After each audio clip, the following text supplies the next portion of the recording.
So today marks the end of an era. After 14 years, including the 6-week peak and the 13 seasons, the Wendy Williams show, daytime talk show that is, will finally close the curtains. The stage lights will be dimmed, turned off, and there won't be any more house-ons heard through Fox Network. It is absolutely an end of an era, but it's sad because the queen of all media won't be there to celebrate its finale.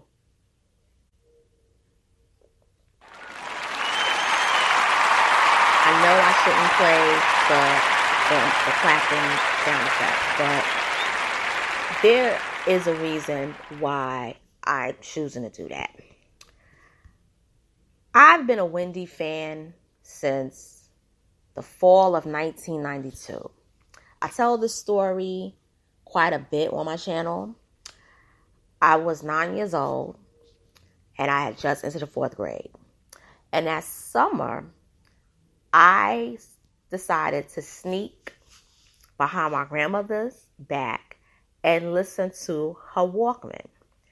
And I did it because a lot of my friends were listening to the radio. And I had gone down south the past 2 summers, and I would stay at the house where my grandmother and all her siblings were born. And I would basically listen to the radio down there because I wanted to hear some R&B and hip hop. I didn't want to hear the old people's music from the 30s and 40s. I wanted to hear what was going on, like what the radio. Plus, my family didn't get BET. That's a whole nother story. So I had to hear music. So my grandmother's sister had a radio.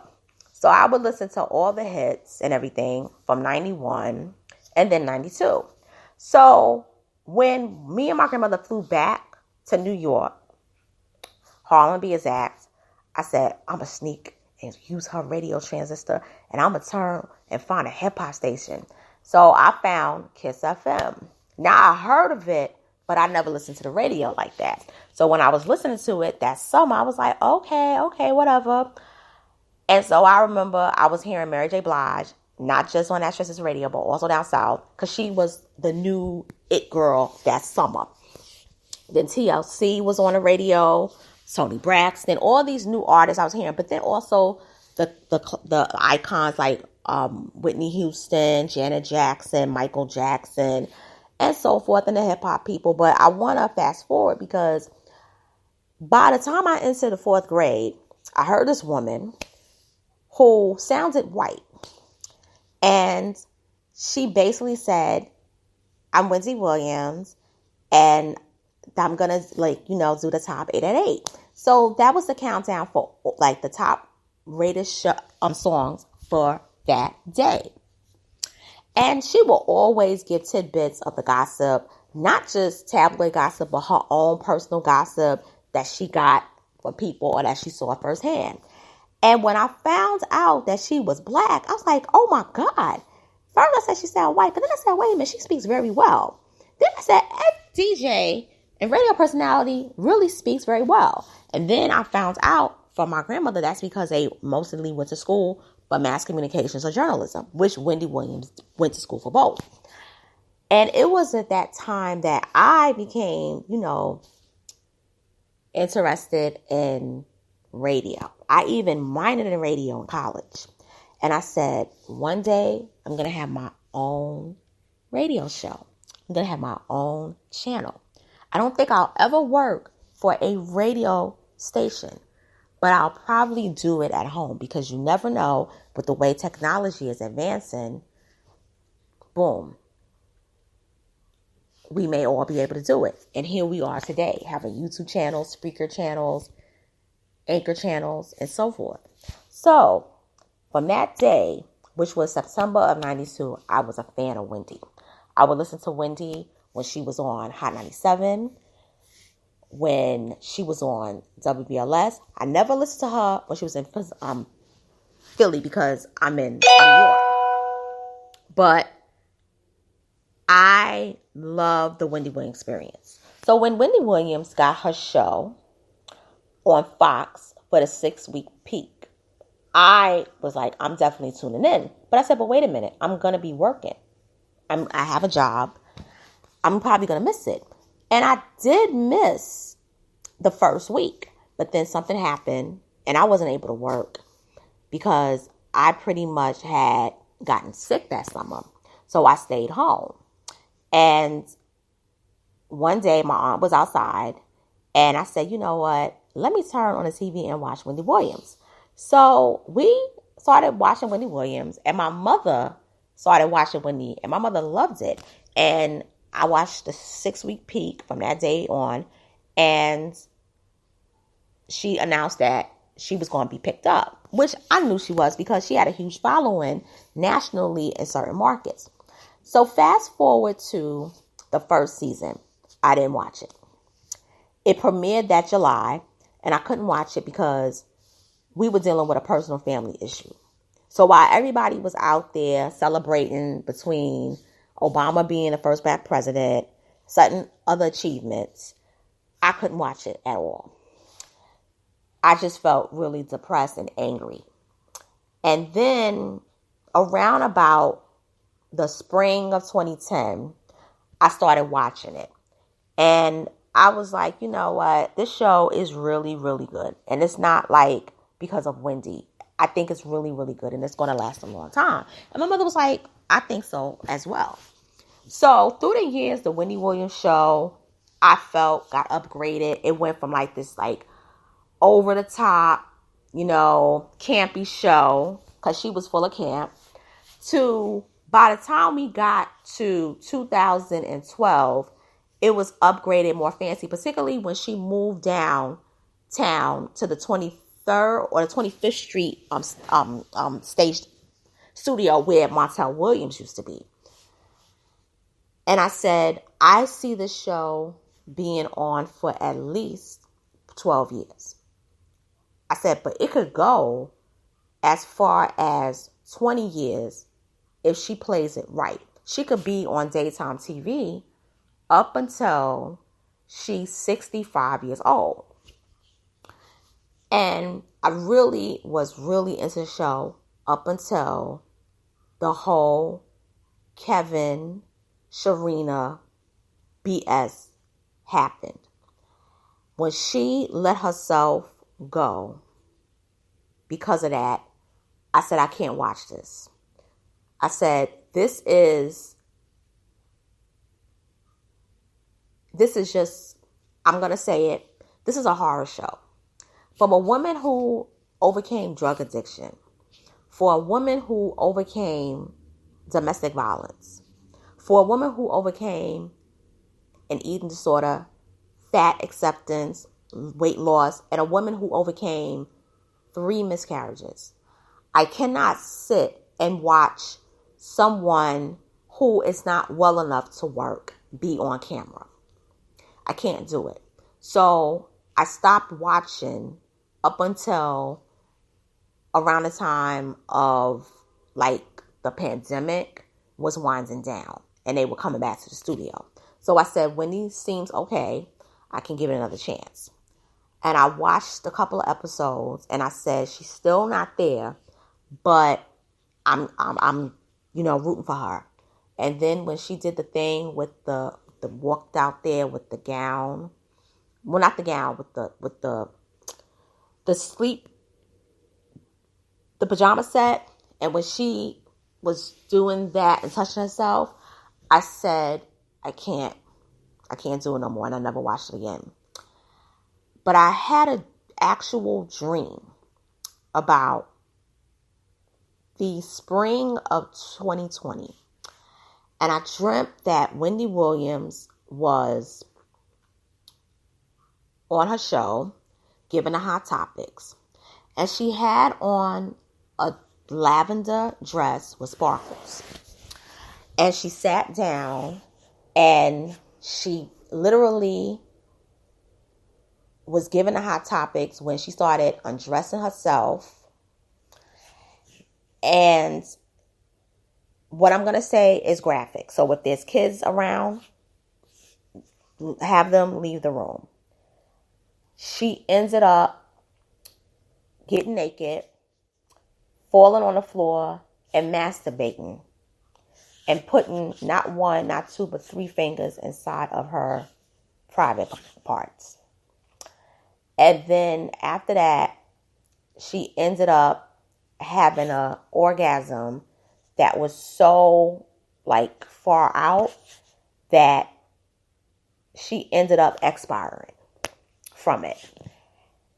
And basically, she passed away live on TV, naked and all. When I woke up from that dream, I said, this shit seemed real, and this shit could probably happen, and they better get her some help.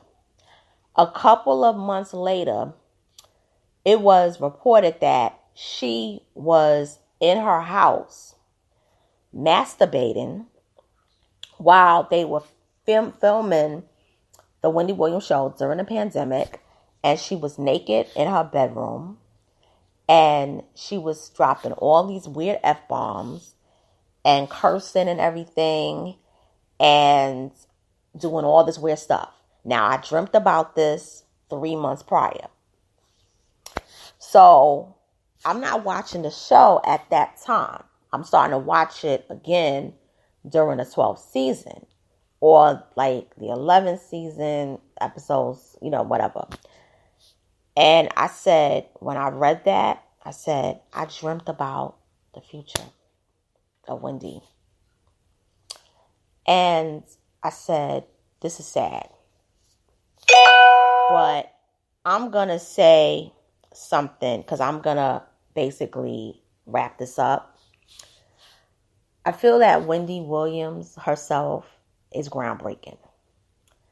Wendy Williams gave birth to many Wendy Williamses, whether they have radio shows, whether they have talk shows, whether they're reality celebrities, whether they're YouTube personalities, whether they're disgraced YouTube personalities like Tasha K.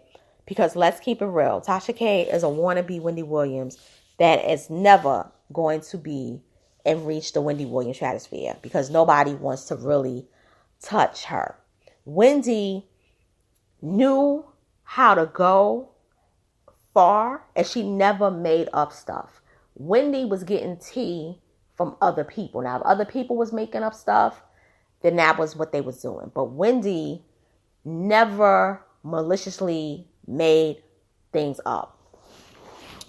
What I loved about Wendy was that Wendy was unapologetically herself. She was campy. She was a black girl from Jersey. She grew up in a predominantly white world. But when she became an adult, she wanted that black experience that she was denied. And she even admitted that she did drugs. And she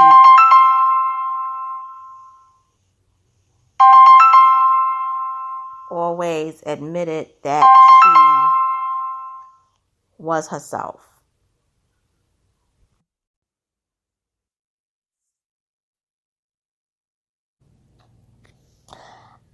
I got an important phone call, so I had to take it. But yeah, Wendy Williams, I really think that we shouldn't look at this so much as it shouldn't be very, very, very sad, but we shouldn't really be happy and really jubilated. I think that we should just take in the moment and just say she's a person that made it to the top and she broke a ceiling. You know, there was feelings broken for her. But she did something that many people in communications didn't do, who were black women. She crossed over from radio to daytime TV. And I knew she was going to make it big. I think the one misstep she made, she trusted Kevin too much.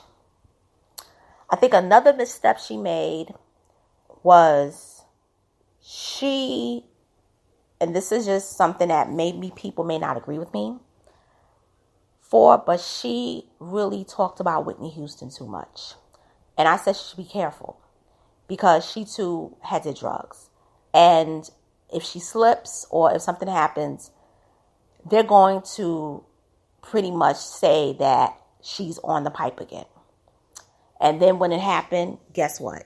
They accused her of being on the pipe again. I don't think she was on the pipe again. I think she had a nervous breakdown. I believe Wendy Williams had her body just collapsed internally because of Kevin and Sharina. And I will say the good news about those two is that they're not going to get her money anymore. So Sharina has to get a job because her YouTube channel failed. Although she got like 72 views from it. But that one video, she got a lot of hate. So she pretty much, found out that she wasn't going to be well liked regardless. But in closing, I will say that I will always love Wendy Williams.